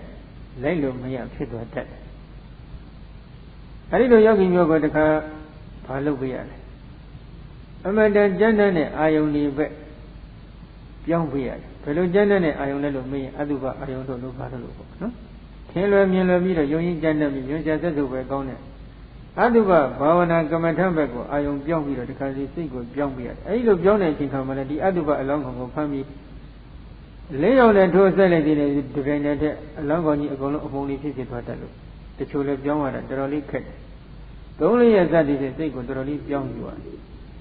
်တချို့လည်းလုံးလုံးပြောင်းမရတဲ့ယောဂီတွေစိတ်မရှိတဲ့ယောဂီတွေလည်းရှိစိတ်မရှိတော့ကဲဒီလိုစိတ်နဲ့ဓကမထအကျဉ်းကြီးတွေပဲသွားပြီးတော့ဆိုပြီးသင်ပေးလိုက်ပြန်တော့လေအဲယုတ်ကလတ်တွေဓာတ်ခွဲတဲ့အပိုင်းနံကလတ်တွေဓာတ်ခွဲတဲ့အပိုင်းကြောင်းကျိုးဆက်ပရိစ္ဆာသမုပ္ပါရှုတဲ့အပိုင်းကြီးကြတော့ထစ်နေတတ်ပြန်တယ်ကြာနေတတ်ပြန်တယ်ဒါကြောင့်အဲ့ဒီဘက်မှာကြာမဲ့ရက်တွေကိုချိန်ထိုးကြည့်လိုက်လို့ရှိရင်အခုလိုအလင်းတက်အကြည်တက်တွေခိုင်းတဲ့အချိန်ခါလေးမှာ32ခုဓာတ်ကနေကတိုင်းမဲ့ပြောင်း2ရက်3ရက်အတွင်းဒီသရုဒ္ဓဆံသမာဓိပေါက်တဲ့ယောဂီများကြပါတယ်ဒါကြောင့်အဲ့ဒီအချိန်ခါလေး2ရက်3ရက်ကလေးပိုကုံရမယ့်ရက်နဲ့ဟိုဘက်ယုတ်ကလနံကလကိုဓာတ်ခွဲလို့ကုံရမယ့်ရက်ဒီကြောင်းကျိုးဆက်ပရိစ္ဆာသမုပ္ပါရှုတဲ့အပိုင်းမှာအတိတ်ကိုပြုံးကနေရှားဖွေမရလို့ကုံရမယ့်ရက်တွေကိုလှမ်းကြည့်လိုက်မယ်ရည်တွက်ကြည့်လိုက်မယ်ဆိုလို့ရှိရင်သမထဘက်ကိုခတ်စောစောလေးကတိုင်းတစ်ခုခုပဲပြောင်းပြီးမှကုံရတဲ့ရက်နဲ့ဟိုဘက်ကိုယုတ်ကလနံကလဓာတ်ခွဲလိုက်လို့ဒီသမာဓိကသရုဒ္ဓဆံသမာဓိလောက်ပေါက်ထားတဲ့သမာဓိမျိုးဖြစ်ခဲ့လို့အားကောင်းနေတဲ့သမာဓိဖြစ်မယ်ဆိုရင်ပေါ့ယုတ်ကလနံကလဓာတ်ခွဲရတာလည်းပုံများနဲ့ခက်မြန်မြန်ပြီးသွားတယ်ကြောင်းကျိုးဆက်ပရိစ္ဆာသမုပ္ပါရှုရတာလည်းခက်မြန်မြန်နဲ့ပြီးသွားတယ်ရှုလို့လည်းကောင်းတယ်အသိဉာဏ်နဲ့ယုတ်တိနန္ဒီနဲ့ပတ်သက်လို့ပို့ပြီးတန်ရှင်းပါတယ်ဆိုပြီးနှလန်းလုံးသွားဖို့လေယောဂီများကတော့ဝန်ခံကြဓကမထရိုးရိုးဖြစ်သွားရင်လည်းယုတ်ကလနံကလဓာတ်ခွဲလို့ရပါတယ်ဒါပေမဲ့အသိဉာဏ်တန်ရှင်းမှုရှိတယ်လို့တချို့ယောဂီတွေကြတော့နည်းနည်းလေးဝါဒတာဖြစ်တယ်သိပြီးမတန်ရှင်းတဲ့ယောဂီလည်းရှိတယ်အဲဒီလိုမတန်ရှင်းတဲ့ယောဂီများကိုသမထပဲပြောင်းပြီးတော့သရုဒ္ဓဇာသမာဓိလောက်ခုနကဩဒရကတိုင်းကနေပေါ့အောင်သမာဓိထူထောင်ပြီးမှယုတ်ကလနံကလကိုပြန်ပြီးဓာတ်ခွဲခိုင်းရင်အဲဒီခါကျတော့အသိဉာဏ်ပိုတန်ရှင်းလာတယ်လို့သူတို့ဝန်ခံကြနော်ပြီးတော့ဓကမထအကျဉ်းကြီးနဲ့တွားရင်လည်းအလုံးလုံးမတန်ရှင်းမှုဒီလိုပြောလို့ရတော့မဟုတ်ဘူးနော်တန်ရှင်းတဲ့ပုဂ္ဂိုလ်ရှိတယ်လို့အသိဉာဏ်မတန်ရှင်းတဲ့ပုဂ္ဂိုလ်တွေလည်းတချို့ရှိတယ်လို့ဒီလိုသာပြောလို့ရင်ဖြစ်ပါတယ်နော်နှမလို့ရှိရင်ဓကမထလမ်းစဉ်ကဘုရားကအရဟတဘုရားဟောထားတာဖြစ်တော့ဓကမထအကျဉ်းကြီးဖြင့်အရဟတဘုရားဘယ်လိုမှမရောက်နိုင်ဘူးလို့အတိပ္ပယ်သွားယူဆလိုက်ရင်ပြဿနာတွေအများကြီးရှုပ်ထွေးသွားနိုင်တယ်ဒါကြောင့်ခုပြောလို့ရင်ကအသိဉာဏ်လူတိုင်းဒီဓကမထအကျဉ်းကြီးနဲ့ယုတ်ကလနံကလဓာတ်ခွဲတဲ့အပိုင်းမှာအသိဉာဏ်တန်ရှင်းမှုမရှိတာလည်းရှိတယ်လို့ပြောလို့ရင်ပဲနော်တန်ရှင်းမှုရှိတဲ့ပုဂ္ဂိုလ်တွေရှိတယ်လို့တန်ရှင်းမှုမရှိတဲ့ပုဂ္ဂိုလ်တွေလည်းရှိတယ်ဆိုတော့ရှိတယ်ဒါပြောလို့ရင်ပါနော်အဲဒီလိုဓာတ်ခွဲပြီးတဲ့အချိန်ခါမှာကတိုင်းဘက်ကိုပြောင်းမယ်ဆိုရင်အခက်အခဲရှိလို့ခဏကအကြည်ဓာတ်ကနေအလင်းတွေဖြာထွက်တဲ့အချိန်ခါမှာ32ခွက်ထပ်မြောင်ရှုပြီးတဲ့အခါ32ခွက်ထပ်ကိုအစ္ဆဒဗိဒလွတ်လိုက်လို့အောင်မြင်ပြီဆိုတဲ့အချိန်ခါမှာရှုလိုက်တဲ့အောင်မြင်ပြီရပြီဆိုလို့ရှိရင်တော့အဲ့ဒီထက်ကဩဒတကတိုင်းသွားခြင်းနဲ့ဆိုလို့ရှိရင်အကောင်းဆုံးကအယုစုတစ်ခုကိုခိုင်ကောက်အောင်ပြန်လေ့ကျင့်ရတယ်ခိုင်ကောက်အောင်လေ့ကျင့်တဲ့အပိုင်းမှာတစ်ချက်ကုန်တစ်ချက်ပြအနေနဲ့အဲ့အယုစုကိုပฏิကူလမနတိကာရဘာဝနာကမ္မထံနဲ့စီးပြန်တတ်သွားအောင်သုံးဖို့ဒါကာယကရတတိကမ္မထံလို့လည်းတချို့နေရာမှာသုံးတယ်အတူတူပဲသုံးဖို့ရှင်အတုပလို့လည်းသုံးတယ်အတူတူပါပဲနော်အဲ့ဒီကမ္မထံနဲ့စီးပြန်တတ်အောင်ပฏิကူလမနတိကာရအနေနဲ့ရှင်းဥစွာသင်ပေးလိုက်ပါတယ်ယောစုဣဇဒမရှိလို့ကောင်းရင်ဣဇဒဗိဒရှိလို့ကောင်းရင်လည်းဗိဒကအစနိုင်ပါတယ်ဒီဘက်ကတော့ဣဇဒရှုဣဇဒယောစုကိုအာယုံယူရှုလည်းပထမဇန်သမာဓိပေါက်ဗိဒယောစုကိုအာယုံယူရှုလည်းပထမဇန်သမာဓိပေါက်ပါတယ်ဒါကြောင့်အဲ့ဒီအယောစုနှစ်ခုရှိတဲ့အလက်ကမိမိတက်ရှိတဲ့အယောစုကိုအာယုံယူပြီးတော့ဣဇဒကျရင်ဣဇဒဗိဒကျရင်ဗိဒအာယုံယူပြီးတဲ့အခါမှာအဲ့ဒီအယောစုရဲ့ယွန်ရှာဆက်စုပ်ပဲအကောင်းဆုံးအနေထားကိုဉာဏ်နဲ့မြင်အောင်ကြည့်ပြီးတော့ယွန်စရာလို့ဖြစ်စေပါဠိလိုကြည့်ရင်လည်းပฏิကူလလို့ဖြစ်စေရှုပါယွန်ရှာဆက်စုပ်ပဲအယောစုအာယုံပေါ်နဲ့ဘာဝနာစိတ်ကိုညီမစွာကတ်ထားပါဒါပေမဲ့ပုဂ္ဂိုလ်ဒီတဦးနဲ့တူဒီနေရာမှာမတူတာလေးတွေတော့တွေ့ရတယ် Yonja lo ai lo shu de abai ma de cho zi zan tamari ma sai kin ma de loi de ta twat bi ta yon la ro de cho ka le pyut pyut tet la tet da pi ne ti khan bi do shu ba so bi tin pi lai no no aw myin twat tat pa le noဘာဖြစ်လို့လဲဆိုရင်တော့ပုဂ္ဂိုလ်တိုင်းဒီအတုပကမ္မထာနဲ့လျော်တာရှိတယ်လို့မလျော်တာလည်းရှိတယ်ပုဂ္ဂိုလ်တိုင်းကအလုံးအတုပကမ္မထာနဲ့လျော်ရမယ်လို့သတ်မှတ်ချက်ထားလို့မရပါဘူးနော်တချို့ကဒီရောချာသက်သုတ်ကအယုံအာယုံတွေကိုကြည့်ရတယ်စိတ်ထဲမှာစိတ်ပြီးဆက်ဆုပ်ကြည့်ကျင်တဲ့ဆန္ဒမရှိဘူးအဲ့ဒီလိုပုဂ္ဂိုလ်ကဒါပဲမင်းထိုင်ကြည့်ရမယ်လို့သွားပြန်သူကစိတ်သက်တည်ကြသွားတတ်တယ်ဒါကြောင့်သူကရှုတတ်အောင်သာသင်ပေးနေရတယ်ရှေ့လေအလုံးစကန်သွားခြင်းလို့သာသင်ပေးရတော့ပုဂ္ဂိုလ်တိုင်းနဲ့တော့လျော်တယ်လို့ပြောလို့ရင်တော့မဟုတ်ဘူးနော်အဲ့ဒီလိုယွန်ရှာဆက်ထုတ်ပွဲအနေနဲ့ရှုလိုက်တော့သူ့လမ်းမှာတချို့ရှုမရရင်ဘာဖြစ်တတ်တယ်တချို့အဖြူပေါ်လာရင်အဖြူဘက်ကိုပြောင်းပေးပါယွန်ရှာအနေနဲ့ထင်လိုက်ရင်ယွန်ရှာကမ္မထပရိကုလမနတိကာရနံဘက်ပြောင်းပေးပါဓာတ်ထင်လာလို့ရှိရင်ဓာတ်ကမ္မထနံဘက်ပြောင်းပေးပါဆိုပြီးတော့သမ္မောဟဝိညောတိနေသက္ကရာမှာပထမနည်းပွင့်ထားပါတယ်သို့တော့နောက်တနည်းကတော့အဲ့ဒီဣဇဒဗိဒသရဏမှာ32ကောထာတတွေကိုကြည့်လိုက်တဲ့ရပြီလူနာမိမပုဂ္ဂိုလ်သားယောက်ျားမိမပုဂ္ဂိုလ်သားတို့ဟာတိရစ္ဆာန်ဆိုတာမတွေ့ဘူးတွေ့နေတာက32ကောထာတအစုအပုံတွေပဲတွေ့တယ်လှည့်လည်ပြင်းစားနေတဲ့ကျွဲတွေနွားတွေကြည့်လိုက်ရင်လည်း32ကောထာတအစုပုံထဲမှာအစာသစ်ဆိုတဲ့ကောထာတကြီးတွေကိုလှမ်းနှံပြီးထည့်နေတာပဲလို့ဉာဏ်နဲ့ဒီလောက်ထိမြင်လာပြီဆိုရင်တော့ဒါအဝါဝါစွာလေ့လာလို့ရပြီအဲ့ဒီလိုအဝါဝါစွာလေ့လာနိုင်တဲ့အချိန်ခါမှာခုနကအယုစုကမ္မထကြရင်လည်းအယုစုပရိကုလပဲကြောင်းပြီနော်ကြောင်းလိုက်တဲ့အခါမှာယွန်ရှာဆက်ဆုပ်ခွဲအနေနဲ့အာယုံယူပြီးဒီအယုစုအာယုံပေါ်မှာဘာဝနာစိတ်ကိုညီဝတ်စွာကပ်လိုက်တဏှာကြီး2နာရီစသည်ဖြင့်ညီဝတ်စွာတည်နေပြီဆိုရင်ညီတဲ့စိတ်ကမိမိရဲ့နှလုံးအိမ်ဟရိယဝတ္ထုအတွင်းမှာပြီးဖြစ်သွားတဲ့အတွက်ဟရိယဝတ္ထုရှိရာဘက်ကိုအာယုံယူပြီးစမ်းကြည့်စိုက်ကြည့်လိုက်မယ်ဆိုလို့ရှိရင်ဝိတ္တဝိဇာရပိတိဒုက္ခဧကဂရခေါ်တဲ့ဒီဆိုင်က5ပါးထင်ရှားနေတယ်ဝိတ္တကယွန်ရှာဆက်ဆုပ်ခွဲအယုစုအာယုံပေါ်သို့စိတ်ကိုရှေ့ရှုတင်ပေးနေတဲ့သဘောဝိဇာရကဒီယွန်ရှာဆက်ဆုပ်ခွဲအယုစုအာယုံကိုထပ်ခါသုံးသဆင်ခြင်နေတဲ့သဘောပိဋိကယွန်ရှာဆက်ဆုပ်ခွဲအယုစုအာယုံကိုနှစ်တဲ့နေတဲ့သဘောဒုက္ခကယွန်ရှာဆက်ဆုပ်ခွဲအယုစုအာယုံရဲ့အရတကိုချမ်းချမ်းသာသာခံစားနေတဲ့သဘောဧကဂရကယွန်ရှာဆက်ဆုပ်ခွဲအယုစုအာယုံတစ်ခုတည်းပေါ်သို့စိတ်ကြရောက်တည်ငြိမ်နေတဲ့သဘောဆိုပြီးဘင်္ဂံ5ပါးထင်ရှားလာထင်ရှားလာရင်တော့ဝတိဘော9ဓာတ်နိုင်နေအောင်ဆက်ပြီးလေ့ကျင့်တော့ဝင်စားခြင်းတဲ့အချိန်တိုင်းဝင်စားလို့ရအောင်ထားခြင်းတဲ့အချိန်မှထားလို့ရအောင်တဏှာကြီးနေခြင်းတဏှာကြီးရအောင်2နာရီနေခြင်း2နာရီရအောင်ဝတိဘော9ဓာတ်နိုင်နေအောင်လေ့ကျင့်ပြီးတော့ဇိုင်း9ဓာတ်ဆင်ခြင်လိုက်တဲ့အချိန်မျိုးဆင်ခြင်လို့ရအောင်လေ့ကျင့်ထားပြီးတော့အဲဒီလိုဝတိဘော9ဓာတ်နိုင်နေပြီဆိုလို့ချင်းတော့ဗိဓာပြောင်းကြည့်ဣဇဒကစရှိရင်တော့ဗိဓာပြောင်းဗိဓာကစရှိတဲ့ပုဂ္ဂိုလ်ပြင်လည်းဣဇဒပြောင်းကြည့်ဣဇဒဟောဗိဓာကသရဏံလုံးမှာစိတ်တိုင်းကြရပြီဆိုရင်တော့ဗိဓာတယောက်ပြီးတယောက်ကြောက်ပြီးတော့အယုစုကမ္မထံကိုယွန်းစရာအနေနဲ့ပဲရှုပြီးတော့ကြည့်လိုက်တဲ့အယုစုကြီးဖြစ်ပြီးကြည့်လိုက်တဲ့လည်းဇိုင်က5ပါးထင်ရှားပြီဆိုရင်ခတ်သက်တာပြောင်းပြီးတော့ဘာကြောင့်လဲကတိုင်းသွားခြင်းလို့ဒါနည်းနည်းလေးအယုကနေစပြီးဖြန့်ကြည့်တာကတိုင်းရောက်သွားအောင်ဖြန့်နေတဲ့အခါကျတော့အဲ့ဒီလိုကြည့်လိုက်တဲ့အယုတွေကရက်စင်နေတာပဲကြည့်ကြည့်အယုစုကြီးပဲထင်လာပြီဆိုလို့ရှိရင်တော့ကတိုင်းပြောင်းသွားတယ်လွယ်တဲ့ချိန်ခါမှာရှိတဲ့ကပုဂ္ဂိုလ်တို့ရဲ့အယုစုပေါ့အထူးသဖြင့်ခေါင်းကုန်းတော့အာယုံယူပြီးတော့ယွန်ရှာဆက်ထုတ်ပွဲအနေနဲ့ရှုလိုက်တဲ့အချိန်ခါမှာပရမဇန်သမာဓိလည်းပေါက်ပြီးဒီခေါင်းကုန်းကလည်းဖြူလာပြီဆိုရင်ပေါ့တော့ဒီကိုယ်လုံးခြုံကြည့်လို့ကောင်းရင်လည်းဒီကိုယ်လုံးခြုံကြည့်ပါအဲ့ဒီအယုစုကဖြူလာပြီဆိုလို့ရှိရင်တော့အဖြူဆုံးတဏှာကိုရွေ့တော့ခြုံကြည့်လို့ကောင်းရင်လည်းခြုံကြည့်ပြီးတော့အဖြူလို့ရှု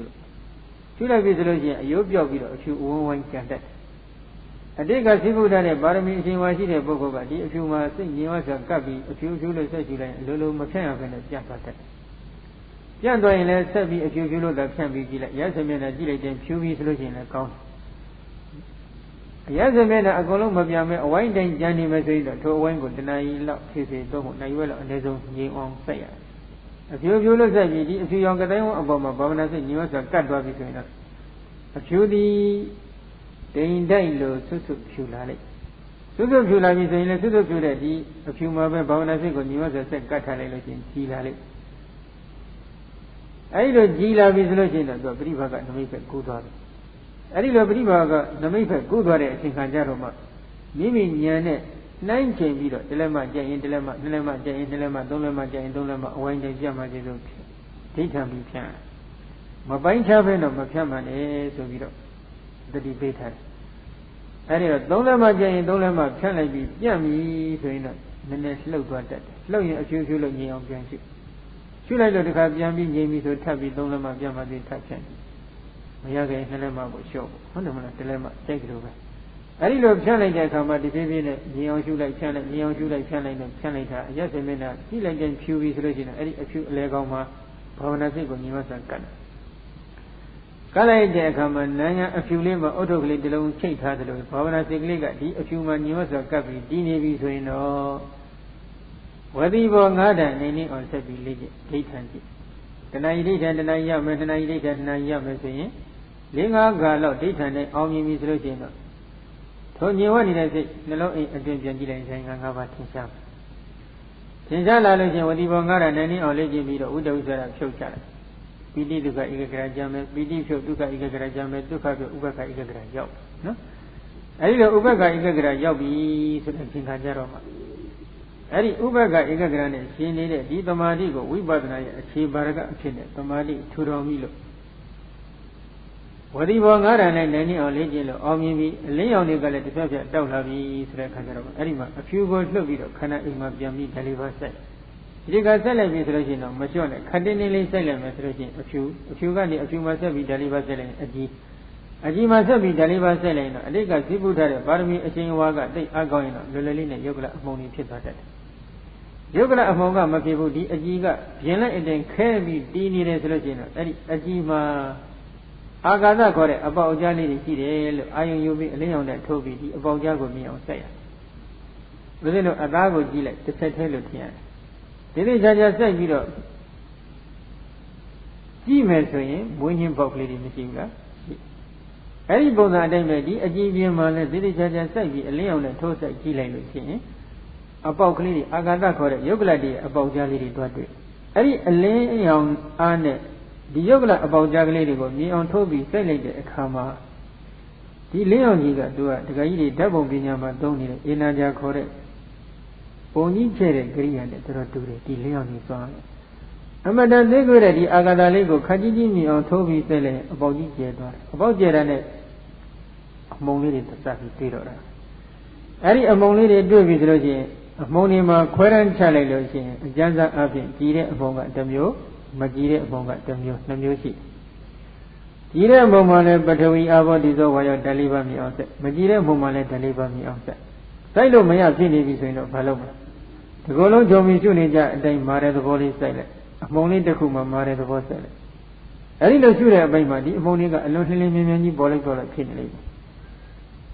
ပေါ်ခြင်းနဲ့ပေါ်ပြောက်ခြင်းနဲ့ပြောက်ပါစေသူတို့ပေါ်တာပြောက်တာကိုအာယုံမယူနဲ့နန္ဒနီယာသွားတဲ့အချိန်ကမှကိုမမြင်ခြင်းနဲ့လူပြောနဲ့မျက်နှာချင်းဆိုင်တိုးပြီဆိုလို့ချင်းဘာလုပ်လဲမမြင်ကြအောင်ဆောင်ပြီးတော့တစ်ဖက်ကိုလှမ်းကြည့်လိုက်သလိုပေါ့အဲ့ဒီပုံစံအတိုင်းပဲဒီမှာလဲပေါ်တာပြောက်တာကိုအာယုံမယူပဲဒီယုတ်ကလကလေးတွေမှာရှိတဲ့ဓာတ်ကိုသာအာယုံယူပြီးစိုက်လိုက်ခဲ့မယ်ဆိုရင်